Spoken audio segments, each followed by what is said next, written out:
Welcome everyone to our weekend analysis this evening. I hope you had a lovely good week and a profitable week for that matter. So we are back at it again as we are moving into a new week. So we need to analyze the markets and see what opportunities are before us.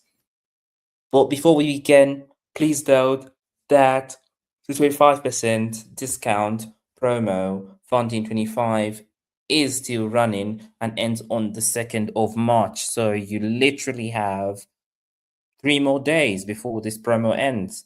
So make sure you grab yourself an account before this promo ends. It's ended at 10 AM CET on the 2nd of March. So using the Funding 25 coupon, you get 25% off. So make sure you get yourself an account before it ends. So before any further ado, let us just jump right into our analysis this evening. So we are looking at dollar index. Dollar index has stayed strong for a good momentum of time since the beginning of February. I think February was just the month for US dollar, and literally we have been up.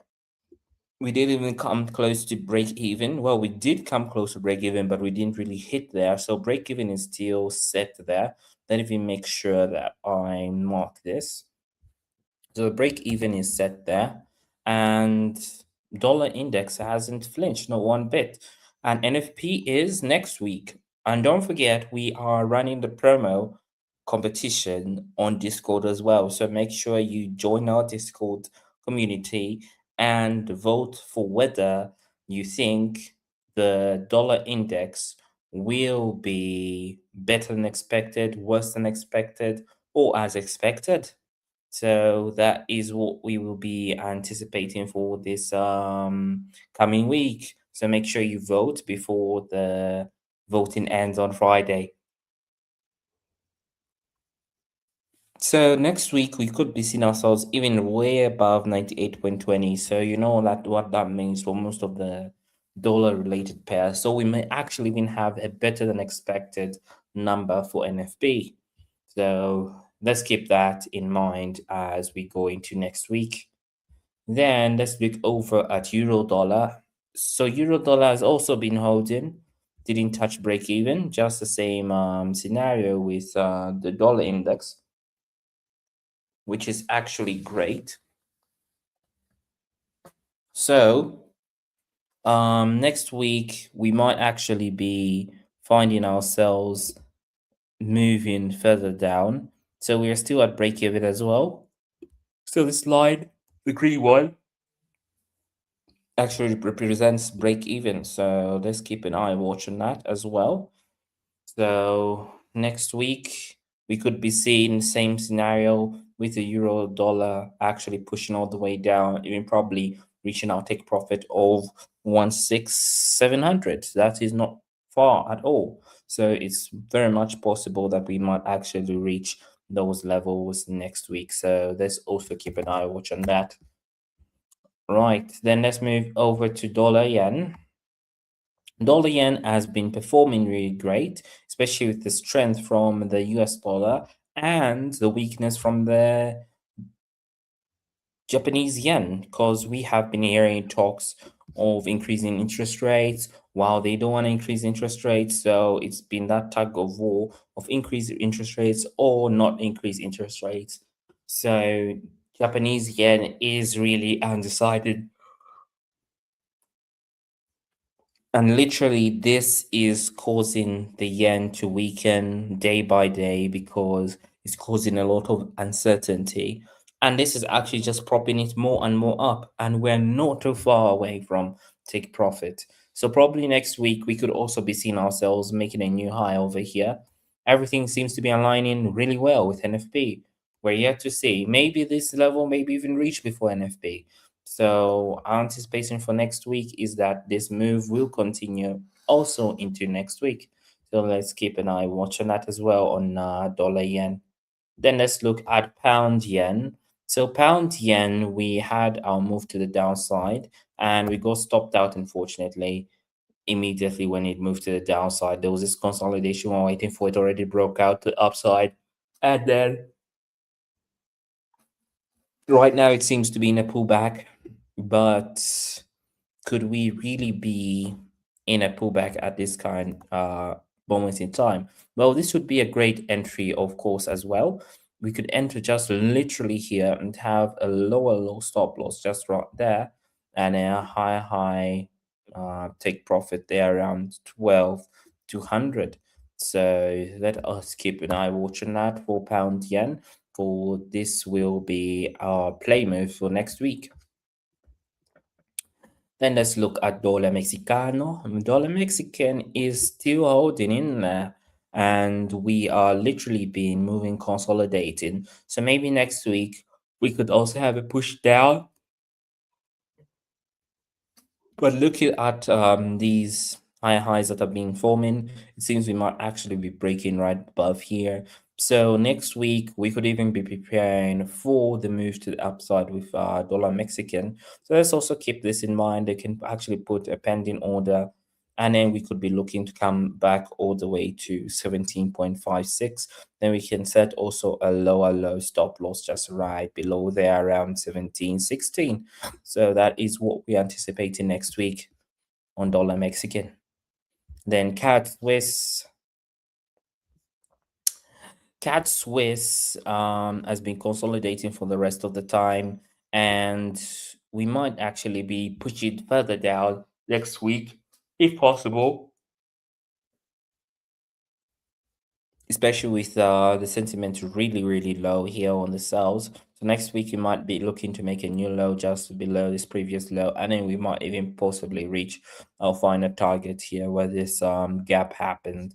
So that is what we could be anticipating on CAD Swiss.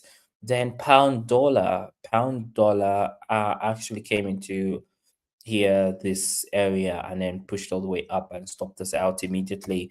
Almost the same play with pound yen. So next week, what can we anticipate with pound dollar? Well, it seems like this could be a start of a consolidation right here. So we could be looking for some buying opportunities, waiting for the market to come probably all the way up here. There is a low stop loss, and then we could be aiming to come to the upside here around 136,760. Then gold has been moving quite well, and we seem to be en route to our previous high, all-time high. It seems that's where we're heading right now. But remember, we have NFP next week, so this could actually turn into a bloodbath.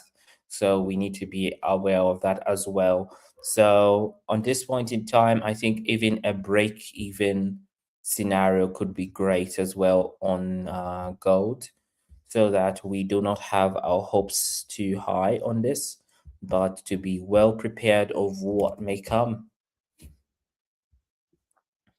Then let's look at NAS 100. NAS 100 has been also moving a bit sideways. We pushed a bit higher within the week, and then we stippled all the way down.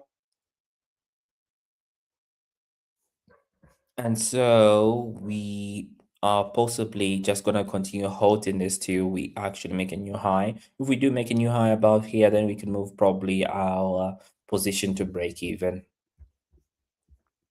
Then Bitcoin has been moving madly sideways, but it has been pushing down. That's a great thing. It had its previous low closely to 62,000, and we are currently at 65,000. So we still have our way down to 60,000 coming very soon. And if we do make a new low here, we could also be protecting this position and moving to break even. Then Ethereum has been holding quite well as well, and we seem to be coming back to break-even area. If we do also make a new low here, we could also look to also protect this position next week. In terms of sentiment, it is really low right here. As you can see, only 13% are short in this market, so there isn't really much competition. I'd say this downside move is very likely to get into play, and we could be seeing levels of probably 1,600 next week, especially with NFP or this way. So this is where we conclude with our analysis. I hope you enjoyed it.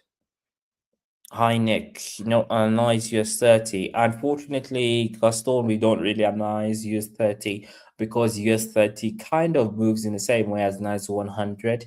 It's just US's 30 top companies. So it moves in the same way as the index of NAS 100. It's just that US 30 has a lot of downsides and it doesn't really make much higher highs as compared to NAS 100. So it's best we stick to the pairs that actually move than the ones which sometimes just move sideways. So that's why we do not analyze US 30. But if you like, we could just actually look at US 30 and I can let you know my thoughts on what may actually be in play for US 30. So US 30, if we look at it even long term here, it has been moving quite up, but it has been having very strong tips to the downside. Here it looks somehow like it has stabilized, but it looks like we're in a consolidation. So these are the consolidation I was talking about when I say that looking at US 30, it always seems like there's nothing much there which is holding the weight for US 30. But right now, buys is what could be of interest on US 30. So probably if we do draw a trend line right here, from this high to this low right there, we could be looking to probably come all the way up here to this trend line. If we do break it, then we could be seeing ourselves coming even probably all the way up here to 5,500. But if not, then we could be seeing ourselves come all the way down, probably make new lows, and probably even find ourselves around 47,000. But right now, if you're looking to get into an entry, this could be a great entry with a lower loss, stop loss, and then we're probably aiming to cover the trend line or even probably touch it closely. If we do have a break, we'll continue holding that up until we make a new high right here around 5,500. So that is what I can say could be a key play on US 30. Any other questions we can take? We still have like probably 2 more minutes. We can analyze the markets. Thank you very much, Gaston, for bringing that up. And always know you're always free to drop a pair which you'd like us to analyze. We always analyze our top pairs, starting with the dollar index, ending on Ethereum. And yeah, usually that's it. Right, so don't forget one more time, we have a 25% discount using the promo code funding25. So make sure you get yourself an account before the 2nd of March at 10 a.m. CET. That is on a Monday. So you literally have 3 more days and a few hours. So make sure you just grab yourself an account before this promo ends. So thank you all for joining my live stream this evening. And I hope you do have a profitable week and happy trading.